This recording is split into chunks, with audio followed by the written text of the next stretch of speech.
Assalamualaikum warahmatullahi wabarakatuh. Perkenalkan, nama saya Nahda Bening Maila dari kelas reguler A Prodi D4 TLM NIM 16112410059. Di sini saya ingin mempresentasikan tugas bahasa Indonesia yang berjudul Kedudukan Bahasa Indonesia sebagai Bahasa Nasional dan Bahasa Negara.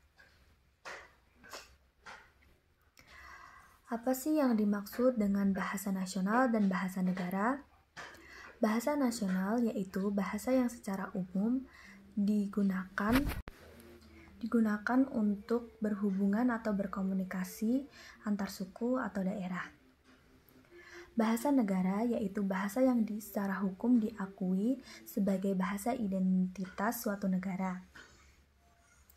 Mengapa bahasa Indonesia diangkat sebagai bahasa nasional dan bahasa negara? Pertama, yaitu sebagai lambang kebanggaan nasional. Artinya bahwa bahasa Indonesia mencerminkan nilai-nilai sosial budaya yang mendasari rasa kebangsaan bangsa Indonesia. Bahasa Indonesia dalam kedudukannya sebagai bahasa nasional adalah sebagai lambang jati diri atau identitas nasional. Sejak kapan bahasa Indonesia dinyatakan sebagai bahasa nasional dan bahasa negara? Bahasa Indonesia dinyatakan kedudukannya sebagai bahasa negara pada tanggal 18 Agustus 1945 karena pada saat itu Undang-Undang Dasar 1945 disahkan sebagai Undang-Undang Dasar Negara Republik Indonesia.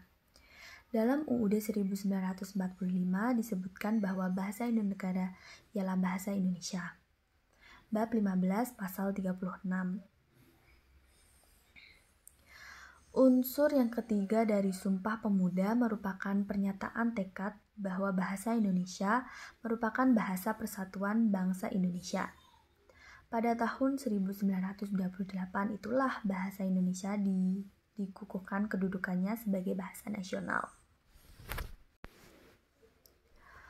Apa sajakah fungsi bahasa Indonesia sebagai bahasa nasional dan bahasa negara? Tentunya sebagai bahasa nasional, bahasa Indonesia memiliki beberapa fungsi, yaitu 1. Untuk pemersatu masyarakat Indonesia. Artinya adalah bahasa Indonesia digunakan sebagai bahasa untuk berkomunikasi antar masyarakat Indonesia yang berasal dari berbagai suku dan budaya. Yang kedua yaitu sebagai identitas nasional. Bahasa Indonesia merupakan bahasa sehari-hari yang digunakan serta menjadi ciri khas untuk bangsa Indonesia.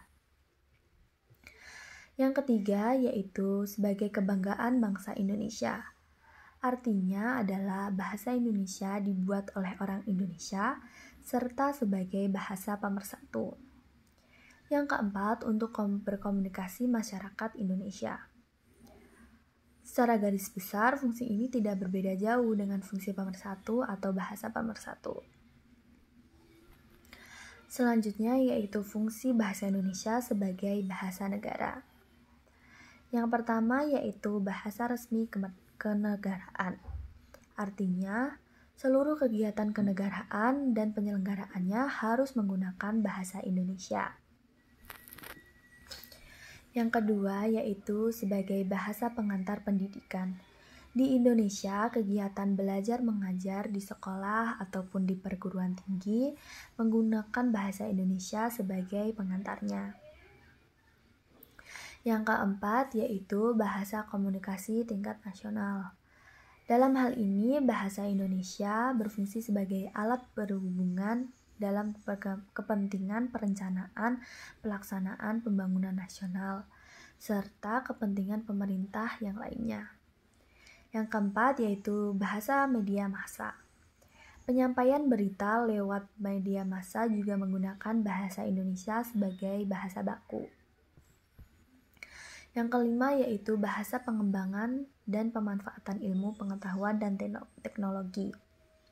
Selain itu, bahasa Indonesia juga berfungsi sebagai bahasa resmi pembangunan kebudayaan. Dalam hal ini, bahasa Indonesia berperan sebagai media pengembangan dan pelestarian budaya nasional. Sekian presentasi yang bisa saya sampaikan.